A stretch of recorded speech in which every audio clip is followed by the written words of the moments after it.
Today is a special episode of the Canadian Psychological Association podcast, published outside our normal schedule. It was one of those times where I thought, wouldn't it be cool to have a podcast episode published the very same day that the book we're discussing gets published? And that's exactly what I'm doing, as we're talking to the author of the new book, How to Be Resilient in Your Career, Facing Up to Barriers at Work. My name is Eric Bowman, I'm the communications person at the CPA, and this is Mindful.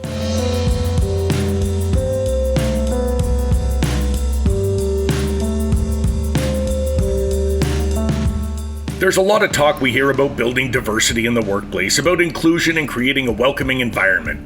But what often gets lost in the discussion are the people for whom we want to create a welcoming and comfortable work environment. What do we tell the person who's experiencing barriers in their career, who isn't sure they even want to be in their current job or situation? This is the domain of industrial organizational psychologists like our guest today, who has written a book just for those people. I'm Dr. Helen Ofosu. I'm a work and business psychologist within the field that's industrial and organizational psychology. And I've been using this background to offer a range of things that all link back to psychology. So I offer career coaching, executive coaching, some training, and some HR services. And we're going to talk about your brand new book. Congratulations on the new book, by the way. It's called How to Be Resilient in Your Career, Facing Up to Barriers at Work. And you made the distinction while we were just speaking there, while you introduced yourself, between work and business psychology and industrial and organizational psychology, which you do in the book as well. And I'm hoping that we can start there. Sure. What is the difference? Is one a term that psychologists use for a branch of psychology and the other sort of a more palatable and understandable term for the general public? Or is there a more specific distinction there? That's the distinction that I usually make. So if I'm talking to psychologists, they may be familiar with the IO psychology, the industrial organizational, or more commonly organizational. In the real world, that title often exceeds the characters you have to explain what your job title is. It's just so clunky. So I don't use it that often. And especially since my work usually falls into the domain of supporting people in their careers. So that's the work piece. Or supporting business owners with their leadership, with their work. So that's the business piece. Right. When I first started at the CPA and I first heard industrial organizational psychology, I had this, I guess, picture of, you know how in the movies, they always end the action movie with a fight scene in a big factory that just seems to make steam and fire, but no one knows what it does. Like yes. I pictured psychologists working in that yes. Right? You know, it is madness. We need to rebrand that. Well, part of that rebranding might be this book that you've written. You said in the book at one point, you're offering a few resources and suggesting to people, especially people of color in this particular section, that it might be difficult for them to find mentors in their careers. Mm-hmm. And that, certainly a mentor who has the same life experiences that they do, who's able to come at their position from a similar position. Mm-hmm. And so you suggest watching TED Talks, finding external online mentors in that sort of way. Mm-hmm. Is that one of the goals of writing this book, is to be one of those external mentors that people can access and learn more in that respect? You know what? You're correct. I didn't, when I started, I guess I wasn't thinking of it that way, but it absolutely can be a resource to support people who don't have access to mentorship. You are dealing with, huge organizations. And I wanted to talk about the beginning of your career. And mm-hmm. you said that you started working as a personnel psychologist mm-hmm. in the federal government, but that wasn't a job title that existed in other departments, that you were sort of in a silo all unto yourself. And so it didn't allow for a lot of lateral movement. It didn't allow for a lot of upward movement. And that was one of the catalysts for you to start your own consulting company. Exactly. You said at that time, there weren't a lot of personnel psychologists in the federal government. Is that a position that exists more now in the government, in major corporations, in huge industries, that kind of thing? Well, it's still a huge employer of psychologists across the country. I believe it's smaller now than it was when I was there. Some people seem to have been kind of seconded off to another government department to do similar work. So, the size of the organization wasn't really the limit. The real limit was that within the public service, there were only 4 levels, 4 rungs on the corporate ladder. And I was at the top of that rung. I think I had one more rung I could get, but a lot of those positions were at Corrections Canada, and I didn't think that was a great fit for me. Right. So when you feel like you have more to offer and you don't really want to be stuck at the same spot from, the age of 30 something until whenever you retire, sometimes you got to look somewhere different. And so that's part of what precipitated my adventure in the private sector. A lot of your book is about feeling like you have more to offer. The idea of being underemployed, that you, obviously could be doing more with the education that you have, the experience that you have, and feeling stuck in a position where you're not working to your full potential. One of the things that you did say in this segment, though, I thought was very illuminating is, I wish I had had this book when I started my career. Right. And you also say that when you started your career, when you started going to grad school, that if you were to do it today, you might not take the career path of becoming a PhD psychologist. You might not do that much schooling. So I'm wondering, is this a book sort of a revisionist take on your own career? If you had to do it all over again, what would you have done differently? Yeah, great question. On the one hand, having the PhD in psychology has definitely opened some doors for me. But over the years, I've noticed that other people who have a master's degree, and sometimes, just their undergrad, have also been very successful and kind of branded themselves using psychology as part of that package. So, given that university is so much more expensive now than it was back then, I don't know whether I would have done the same thing. The conventional wisdom still seems to be that if you go through university, the more education you get, the more degrees that you end up with, the better your job prospects will be. And you seem to be saying in this book, well, that's not necessarily the case anymore. It certainly was at one time many years ago, but now, you include a lot of anecdotes about people who, have a degree in mechanical engineering or chemical engineering who are working at, as Uber drivers or, in a coffee shop or that sort of thing, who cannot get the work or have not yet been able to get the work that is commensurate with their level of education. Yeah, I've just been shocked and floored over the years running into people at the copy center or other places where, back in the day, these are people who would have been earning good money. And those roles they were in seemed just barely above minimum wage. So clearly things are different now than they were some years ago. But I think one theme that is true is that to be successful, having good skills and abilities is no longer enough. I think that, all of those soft skills, having the communication skills, the good personality, the initiative, the hustle, all kinds of other things are probably just as important. When I look back at who I know who's successful now, many of the people who are most successful were not the ones who were the best at their field. They were okay or they were good, but they may not have been the rock stars. The people who seem to be really successful are people who are well connected. So having adequate skills and knowing how to use them, but also having other people recognizing that they were pretty good and vouching for them and creating opportunities for them. That's where the magic seems to happen. So, every time I see somebody who's very much head down, just trying to do the great work and hoping that that will break open everything for them, I don't think that's the way. Even for me right now, I've got this book that honestly I think is spectacular, but I think I might need to hire a publicist or else nobody might ever hear of it.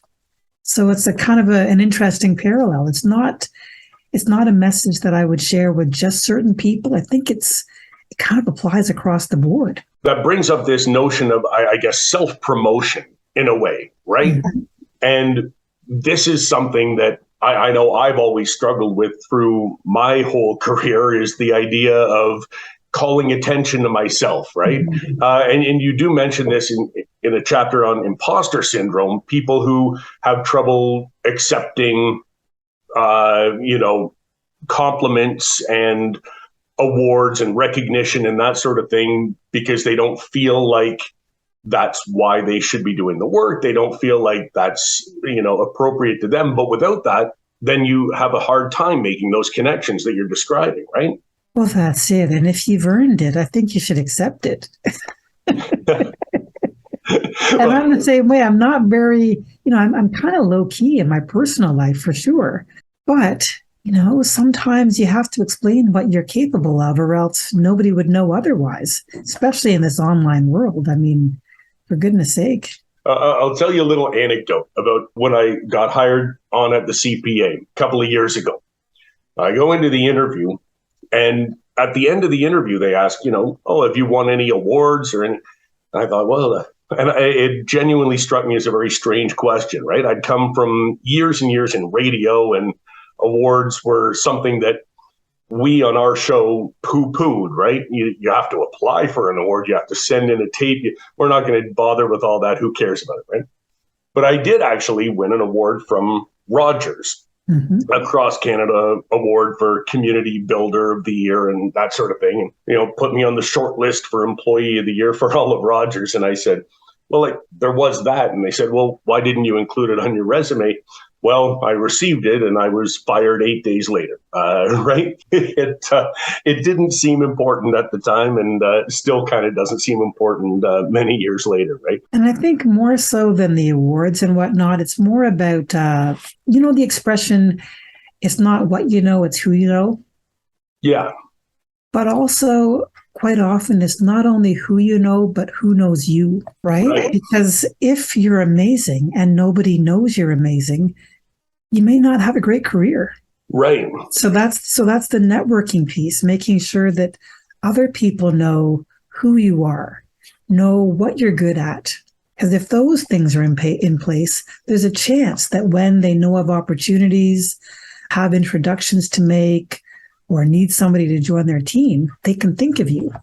But if those other things aren't in place, you're just not on anybody's radar, so you might languish. This is something that you talk about in your section on underemployment. And, one of the groups that would have the biggest difficulty with that would be newcomers, immigrants to Canada, where they don't have a network here at all. They have terrific qualifications back where they've come from, but now they're here in Canada. Those qualifications don't necessarily translate. And the one thing I thought of when I was reading that chapter was that we have this system of immigration here in Canada that in many ways is a merit-based system. You have obtained a degree in your country in whatever, subject that may be. That qualifies you to come over here. We want you to be a skilled worker, but we have no system in place for you to then translate that qualification into employment here. And as you point out in your book, so often you end up working as an Uber driver. You end up working, in construction, or I'm thinking of my friend Herman, who was a neurologist in Venezuela. And when I met him, he was working as a personal support worker at a long-term care facility here in Ottawa because there was no opportunity. I ended up writing a profile for him for the Dementia Society of him as a volunteer with the Dementia Society and what he was doing as in long-term care. And he ended up getting hired as a result of that because so many people read it and said, well, I didn't know Herman was a neurologist. Well, let's give him more to do, right? But until you tell people, until you have that connection, it doesn't really translate, right? Absolutely. And I mean, our system is great in many respects, but there are some gaps. And it's at least not all newcomers are falling into those gaps. It seems that in certain fields, people have an easier transition. In certain branches of engineering, mathematics, physics, all those, some of those STEM disciplines, people have a much better path. Where then are the more difficult paths? What sort of areas is it more difficult to make that move? The ones that I know of in particular, up close and personal, are law, medicine, nursing, because there are local certifications. And, not everybody who arrives has the time to spend a couple of years taking part of their training again and taking exams and waiting to see how it all works out. With medicine in particular, it's tricky because people may need to do a new residency, and there aren't that many residency spots, even for Canadians. So certain fields just seem harder to get reestablished in Canada. You talk about certifications in the book. You describe your own certifications and the way that you have approached that, which is, I'm a PhD psychologist. I don't really feel like getting certified in all these other coaching certifications that you can obtain, because what I've done is actually far more difficult than going through the motions of this course to get that piece of paper that then tells you that I'm able to do, what you're hiring me to do. And it seems like that's worked out for you, that people understand that when you explain it. But has it ever come up where, like, no, that is the only certification that we'll accept because that's the criteria that we've laid out for this position? I suspect that it has come up. And I just said, okay, well, you do you, and I'll do me. Yeah. No hard feelings, because or different organizations must have or may have good reasons for setting themselves up in certain ways. And if there's no flexibility, then maybe I'm just not a good choice for them. But I think the point I was trying to make in the book is that sometimes the people who create job descriptions or job posters have kind of a wish list of things, and it may or may not be well considered. So if you know you can do the work, even if your designations are a little bit different, make your case. Right. Because quite often they'll say, you know what? Yeah, you make a good point. I just didn't know people like you existed. Can you talk more? Can you come for an interview? Yeah, and you make an excellent point about, you specifically reference maybe somebody who's a novelist who's going to be teaching creative writing at a university, and the university may not even have considered a novelist. They've considered somebody who has a PhD in studying literature, maybe not even the right person to teach that course, whereas a novelist obviously is, but a novelist may not feel like they can apply for that because they don't have the PhD in literature. And, just opening that door for yourself is a big message of the book, I think. And ironically, when I wrote that, it was, I don't know, maybe a year or longer before I actually knew of a situation that matches this. I actually now know a professor at the University of Guelph who is a multi-time novelist. It's Lawrence Hill. Okay. So literally novelist creative writing, like match that exact. And I didn't have him in mind when I wrote this. This was, a different scenario. But I guess in some respects, maybe life is now imitating art. Yeah, but there's no doubt students who he's supporting now. I mean, oh my goodness, he's written fiction and he's written nonfiction successfully, made even that transition from writing a book to having films made of it. So he is an absolute gem for those students. And so how would you relate that to somebody who's applying for any regular, like I would say when I applied at the CPA myself, I felt like I was absolutely not qualified based on the criteria I read in the job posting. But I also thought that's a job I'd love to do. Let's just give it a go. And I feel like I'm good enough at the things that they're asking for that I can do the job. I just don't have them on my resume because I spent so long in radio that all I have really is radio, 15 years. That's it. End of story, right? So it worked out for me, but I'm hoping that you can I don't know, I guess, generalize for other people who may look at a job posting and say, oh, I don't check all the boxes. I'm not going to do that. Well, there's some research that suggests that there's actually a gender difference. Whereas if a guy looks at a job posting and he knows he can do the work and he maybe checks, I don't know, 60, 70% of the boxes, he's still going to apply. He knows he can do it.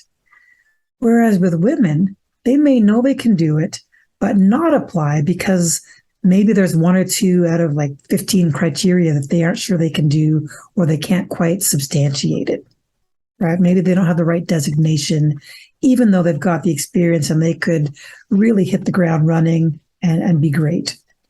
So I guess my advice is that if you know you can do the work, make your case. Don't screen yourself out. Let somebody else actively screen you out, right? Right. So you can explain, here's what I've done and here's why I'd be amazing in this new role. If it's in plain language, people are going to be reading it. They're nodding their head as they're reading it, and they're going to have to call you. For sure. And I definitely have benefited from my male overconfidence in this particular circumstance, right? I wouldn't say that. I would say we have all benefited from your confidence, that knowing you can do it and just saying, I'm going to throw my hat in the ring, because you're part of the solution in terms of bringing psychology to Canadians. Well, years ago, I don't think we had that much of a profile. People didn't, there were no podcasts. You couldn't talk to a psychologist or know of one because there was no mechanism unless you already had some kind of relationship. So I think you're doing a great public service. Well, I appreciate that. I still am a little awkward taking compliments and nice words. But I will say this sort of applies to another chapter in your book where certainly when I first started, right, everyone I'm working with has a PhD. They're all psychologists. They've all done way more school than I have. They know way more things than I do. And I had a lot of imposter syndrome for quite a while. I still on occasion do when I'm speaking to people who are qualified like you are. And very often in these podcasts, I will make the point I am not a psychologist, so I do not have that sort of background that, so don't take my opinions as that of a trained psychologist.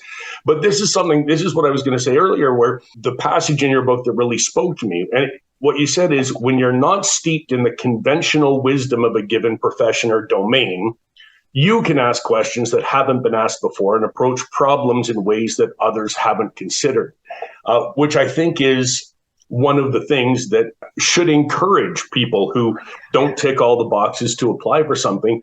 And I think that might be the one thing that I have brought to this, where I don't know anything, and that's good because I can help others learn it as I do, right? Well, you know lots. You just don't know a ton about psychology.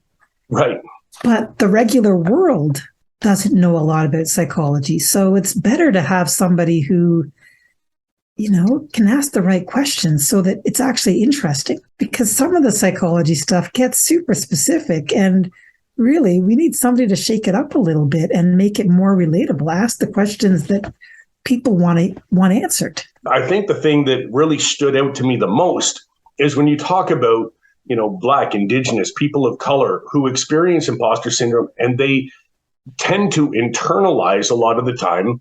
Tell me if I'm mistaking this, if I'm reading too much into this chapter, but this idea of tokenism, right? That, you only got your position because they had to check that box of Indigenous. They had to check that box of Black woman. They had to check that box, and therefore you're not qualified.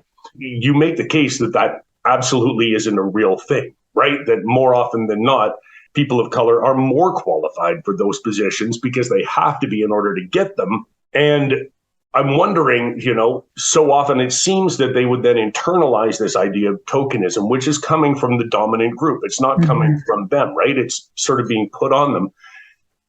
Can we educate that dominant group, right? Mostly white people, mostly men who believe this sort of thing, and explain to them, show them that it's not real, while also helping the people of color who are trying to make their way up that ladder not internalize it because it isn't real.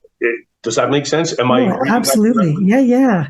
I find tokenism to be one of the most insidious, awful things that's happening.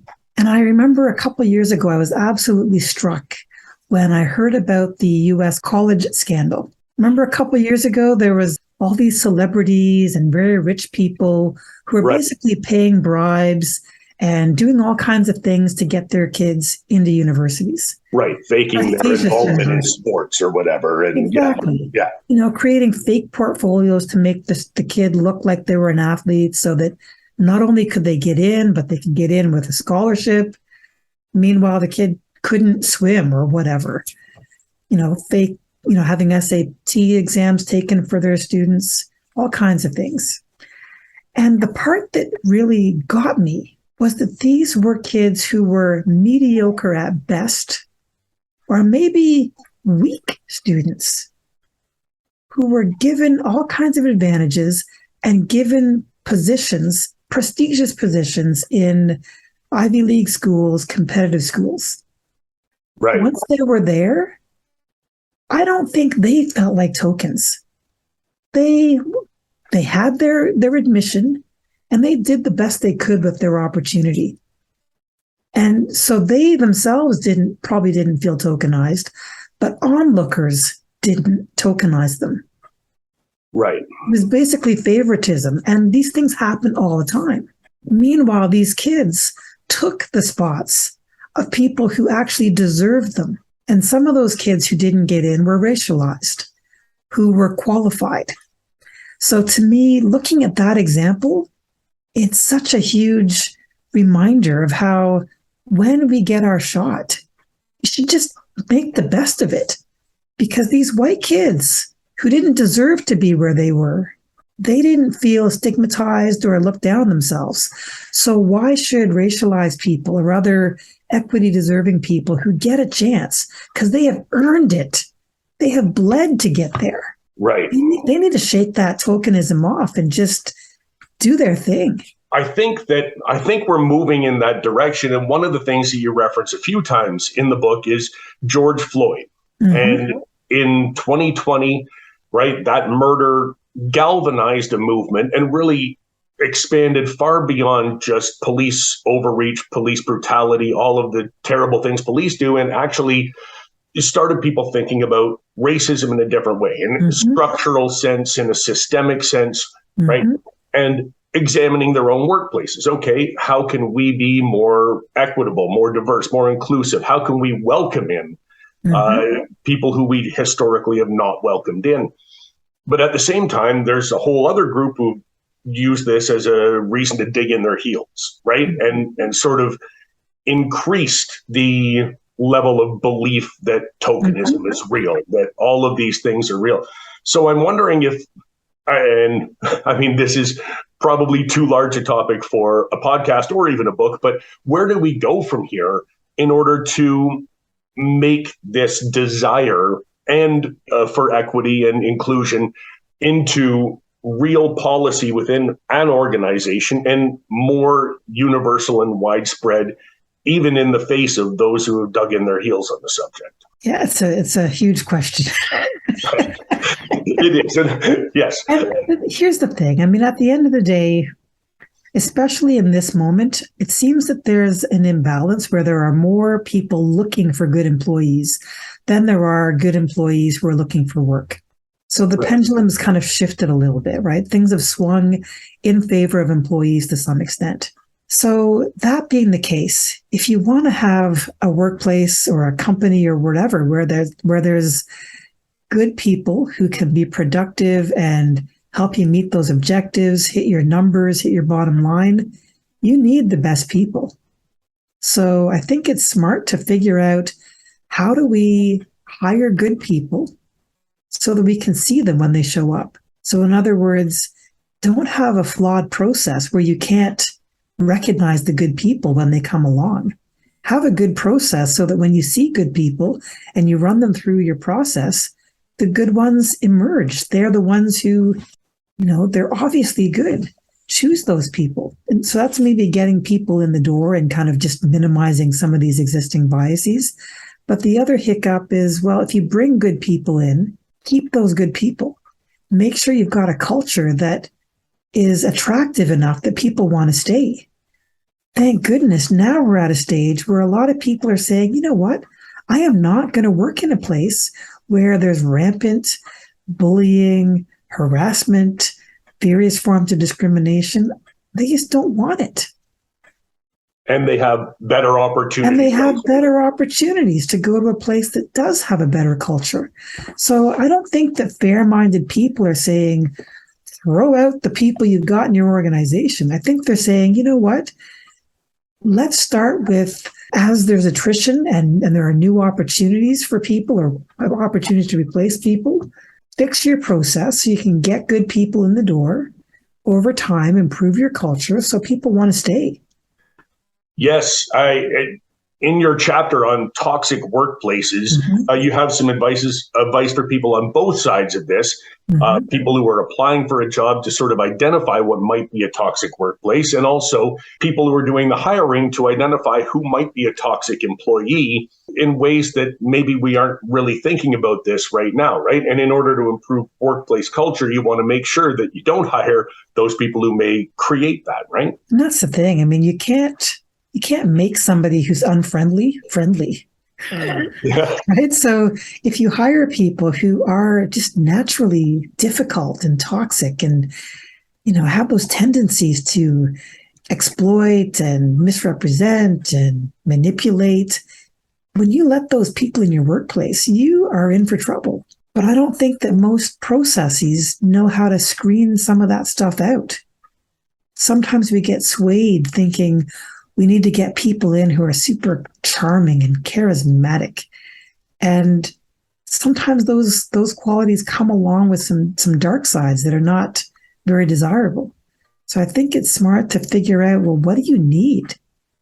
And just bring in people who can deliver that rather than getting sidetracked by some surface qualifications that I shouldn't even call them qualifications, surface characteristics that often come with a lot of baggage. Right. And one of the things that I thought about a lot when you wrote it was the way that you approach somebody's references, right? The language that person uses to describe your potential employee, the way that they talk about them, right? And I think we've heard a fair amount over the last few years about people who will do anything to get a toxic employee out of their workplace, including writing a glowing cover letter for that person just to make sure that they're out of their own hair. They don't have to deal with firing them or disciplining them or actually dealing with their toxic behavior, just move them on to somewhere else, right?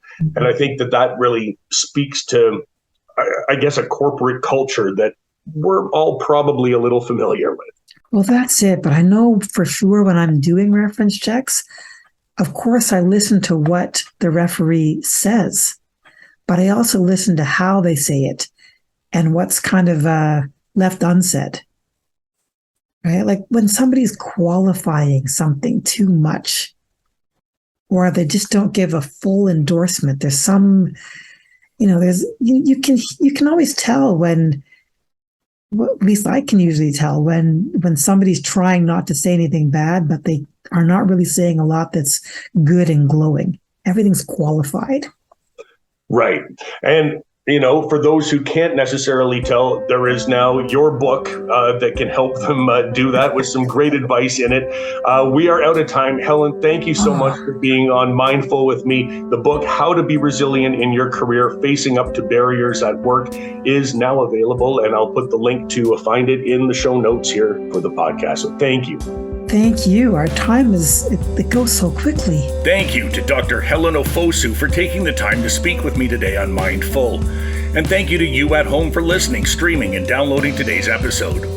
How to Be Resilient in Your Career, Facing Up to Barriers at Work is now available. Check it out at the link in the show notes. Today's episode was written, hosted, and published by me, Eric Bowman. Our producer and editor is Jamie Montgomery. Our theme song is Avenues by David Taylor.